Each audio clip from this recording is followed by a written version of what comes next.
नमस्कार दोस्तों, स्वागत है आपका हमारे YouTube चैनल पे।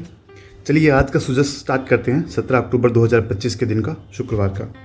आज जो पहली खबर है वो है मुख्यमंत्री किसान सम्मान निधि की चौथी किस्त को जारी करने के बारे में। तो मुख्यमंत्री भजन लाल जी है वो भरतपुर जिले के नदबई से ये जो स्कीम है मुख्यमंत्री किसान सम्मान निधि योजना, इसकी चौथी किस्त है वो जारी करेंगे।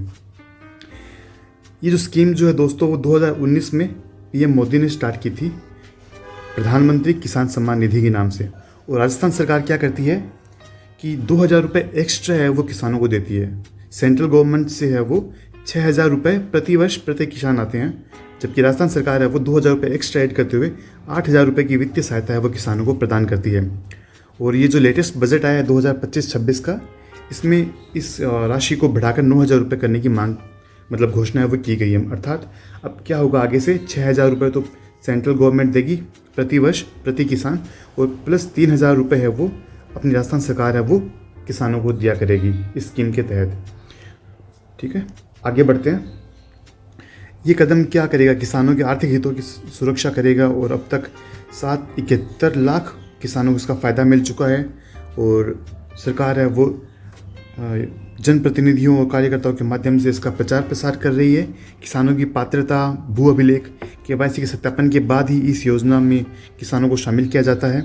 और इस योजना से जो किसानों को मौसम, बाजार और लागत की अनिश्चितताओं से जूझते थे, उनके पास अब प्रॉपर आर्थिक सहायता है वो मिल पाएगी। तो पहली खबर तो यही थी मुख्यमंत्री किसान सम्मान निधि योजना को लेके। आगे बढ़ते हैं। तो अभी चूंकि दिवाली का मौका चल रहा है, तो दिवाली पे सभी दमकल जो दल है उनको है वो अलर्ट रहने के लिए निर्देश है वो दे दिए गए हैं, ताकि कोई भी आगजनी की घटना है वो नहीं हो जाए। एक एडवर्टाइजमेंट इसमें है कि भजनलाल सरकार ने इस साल जो भी कर्मचारी लोग हैं उनको 6 लाख कर्मचारी लोगों को है वो बोनस, दिवाली का बोनस देने की घोषणा की है। ठीक है, एक सबसे इम्पोर्टेंट न्यूज़ जो आज के सुजस की है वो ये वाली न्यूज़ है, पर्टिकुलर न्यूज़, जिसमें किरोड़ी लाल जी है ना, इन्होंने एक प्रोग्राम को एड्रेस किया है। तो इसको पढ़ते हैं ध्यान से। हेडिंग है, सोलर पंप की स्थापना में देश के अग्रणी राज्यों में राजस्थान है वो शामिल होता है। और जैविक उत्पादों को बढ़ावा देने के लिए ऑर्गेनिक फूड मार्केट की स्थापना है वो शुभारंभ वो किया गया, मार्केट लगाया गया है ऑर्गेनिक फूड मार्केट। तो दोस्तों ये जो राज्य कृषि प्रबंध संस्थान जो है जयपुर दुर्गापुरा में, यहाँ पे गुरुवार को अपनी कृषि और उद्यानिकी मंत्री किरोड़ी लाल जी है वो मौजूद थे। इन्होंने ऑर्गेनिक फूड मार्केट का उद्घाटन किया और कृषि ज्ञान धारा 2.0 इसका प्रमोशन किया। और एक जो संस्थान है IHITC, इसकी एक एनुअल पत्रिका आती है, बुकलेट आती है, हरित दर्पण, उसका विमोचन किया।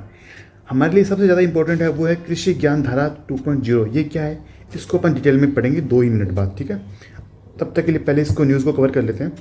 इसके साथ ही साथ इस प्रोग्राम के साथ साथ एक 1 डे वर्कशॉप थी, सूक्ष्म सिंचाई कार्यशाला, उसका आयोजन किया गया। डॉक्टर किरोड़ी लाल ने ऑर्गेनिक फूड मार्केट की स्थापना का उद्देश्य बताया कि जो जैविक उत्पादक है ना, जो किसान लोग हैं वो ऑर्गेनिक प्रोडक्ट्स बनाते हैं, उनको अपने प्रोडक्ट के प्रचार प्रसार के लिए प्लेटफॉर्म उपलब्ध होगा। और जो कंज्यूमर है जो चाहता है कि उसको सर्टिफाइड जो ऑर्गेनिक उत्पाद मिले, उसको अब वो मिल जाएगा। तो दोनों का यहाँ पे हित है, किसानों को मार्केट मिल जाएगा और जो कंज्यूमर्स हैं उनको सर्टिफाइड प्रोडक्ट मिलेंगे ऑर्गेनिक वाले।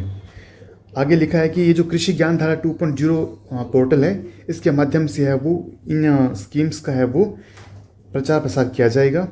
किसानों को उन्नत जानकारी है वो इसके माध्यम से मिल जाती है। सूक्ष्म सिंचाई है वो एक अच्छा माध्यम है, जिसमें कुशल सिंचाई तकनीक है, जिसमें ईच ड्रॉप जो है वो उसके माध्यम से उसका प्रॉपर यूटिलाइजेशन होता है। और वर्तमान में राजस्थान में लगभग 1/4 कृषि भूमि है, वहाँ पे सूक्ष्म सिंचाई है वो हो रही है, 1/4 पे है ना, ये वर्तमान स्टेटस है। और इससे जो होता है वो उर्वरकों का भी कुशलता उपयोग होता है। नॉलेज इन्हेंसमेंट प्रोग्राम चलाया जा रहा है सरकार के द्वारा। उससे क्या होता है कि जो कृषि और उद्यानिकी विभाग के अधिकारी जो हैं और जो कुछ जो सिलेक्टेड किसान हैं, उनको डेनमार्क भेजा गया है पढ़ाई करने के लिए, कि आप पढ़ाई कर लो या फिर अध्ययन करो कि यहाँ पे किस तरह से जो डेनमार्क के किसान हैं वो सूक्ष्म सिंचाई और बाकी हाईटेक जो एग्रीकल्चर कर रहे हैं, उनसे सीखने के लिए उन्होंने डेनमार्क भेजा गया है कुछ लोगों को। और राज्य में जो यूरिया के विकल्प के तौर पे नैनो यूरिया को प्रोत्साहित किया जा रहा है। और नैनो यूरिया की बहुत ही कम मात्रा है वो किसानों को चाहिए। और ये जो यूरिया है इसका छिड़काव भी है ड्रोन के माध्यम से हम कर रहे हैं 1 लाख हेक्टेयर में। और ऑर्गेनिक एग्रीकल्चर को बढ़ावा देने के लिए इतनी वर्मी कंपोस्ट इकाइयाँ खोली गई है। नंबर्स इंपॉर्टेंट नहीं है। राजस्थान जो है वो सोलर पंप लगाने में अग्रणी राज्य है।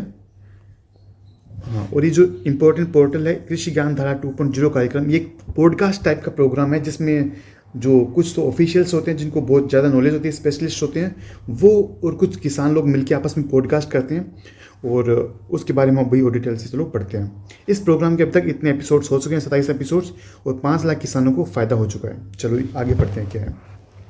इसी न्यूज़ को थोड़ा डिटेल में देखते हैं कि राज्य कृषि प्रबंध संस्थान SIAM जो है दुर्गापुरा राजस्थान जयपुर में, वहाँ पे 16 अक्टूबर को 2:30 बजे ये जो किरोड़ीलाल जी मीणा हैं उन्होंने ऑर्गेनिक फूड मार्केट का शुभारंभ किया। साथ ही साथ कृषि ज्ञान धारा का प्रमोशन किया और इस IHITC की जो एनुअल बुकलेट है हरित दर्पण, उसका विमोचन भी किया। इसका उद्देश्य क्या था कि जो ऑर्गेनिक प्रोडक्ट्स हैं उनका प्रचार प्रसार हो, किसानों को उपभोक्ताओं से जोड़ा जाए और कृषि जानकारी को आधुनिक माध्यम से प्रसारित किया जाए। कृषि ज्ञान धारा 2025 में मार्च में इसका है वो पायलट प्रोजेक्ट के तौर पे इसको स्टार्ट किया गया। हर गुरुवार दोपहर 3 से 4 बजे के बीच में जो विभाग का यूट्यूब चैनल है कृषि ज्ञान धारा राजस्थान, वहाँ पे ये एक पॉडकास्ट रिलीज़ किया जाता है। 40 मिनट का पॉडकास्ट होता है और 20 मिनट है वो प्रश्नोत्तरी टाइप का उनका होता है, कुछ सवाल अगर पूछने हो तो। ठीक है, ये हम पढ़ चुके हैं। और थोड़ा डिटेल में देखते हैं कि सरकार का उद्देश्य है कि रासायनिक उर्वरक आधारित खेती से हटकर हम ऑर्गेनिक खेती की ओर किसानों को प्रोत्साहित करें। ये राजस्थान की जो सतत कृषि नीति है उसके अनुकूल है और कृषि ज्ञान धारा 2.0 से किसानों को आधुनिक सूचना तकनीक, सोशल मीडिया के माध्यम से नई नई कृषि तकनीकों, सरकारी योजनाओं और वैज्ञानिक सलाह है वो उपलब्ध करवाते हैं। एक कृषि संवादात्मक प्रोग्राम है, मतलब एक तरह से पॉडकास्ट का मंच है ये। कृषि ज्ञान धारा 2.0 मार्च 2025 में इसकी है वो शुरुआत हुई थी राजस्थान में। कृषि विभाग, SIAM और IHITC इनके द्वारा संयुक्त रूप से संचालित है। राजस्थान बीज एवं जैविक प्रमाणीकरण संस्थान, ये एक इंस्टीट्यूशन है दोस्तों जो क्या करती है, कोई भी प्रोडक्ट है वो ऑर्गेनिक है या नहीं है उसका सर्टिफिकेट है वो ये संस्था प्रोवाइड करती है। किसानों को है वो डायरेक्ट मार्केटिंग के अवसर मिल जाते हैं इसके माध्यम से। जैविक उत्पादों की ब्रांडिंग होती है और उपभोक्ताओं में विश्वास में वृद्धि होती है। छोटे किसानों की आमदनी में वृद्धि होती है। राज्य की जो कृषि अर्थव्यवस्था है उसका सशक्तिकरण होता है। पर्यावरण संरक्षण, मिट्टी की उर्वरता और जलवायु अनुकूलन कृषि को प्रोत्साहन मिलता है। ये था आज का सुजस। इसके अलावा 1-2 न्यूज़ और है जो कुछ खास नहीं है। हाँ, ये वाला जो है ना कि जल संसाधन मंत्री श्री सुरेश सिंह रावत है, इन्होंने अजमेर में है वो कुछ विकास कार्यों का लोकार्पण किया है। इस पे हेडिंग है कि मोर सागर बांध से अजमेर पेयजल में आत्मनिर्भर बनेगा। तो ये अब ये जो बांध है वो इम्पोर्टेंट हो जाता है कि कौन सा बांध के माध्यम से अजमेर है वो पेयजल सप्लाई पाता है ना। तो ये आप बुझ लेंगे इस बांध का संबंध कौन से जिलों से है, 4 ऑप्शन दे देगा। तो अजमेर और मोर सागर ना, नाम में भी मेर आ रहे हैं, तो आप थोड़ा सा याद रख सकते हो इस ट्रिक से। तो ये था आज का सुजस। आपके कमेंट्स का इंतज़ार रहेगा। Thank you so much for watching. Like, share, subscribe कर दीजिए। Thank you so much.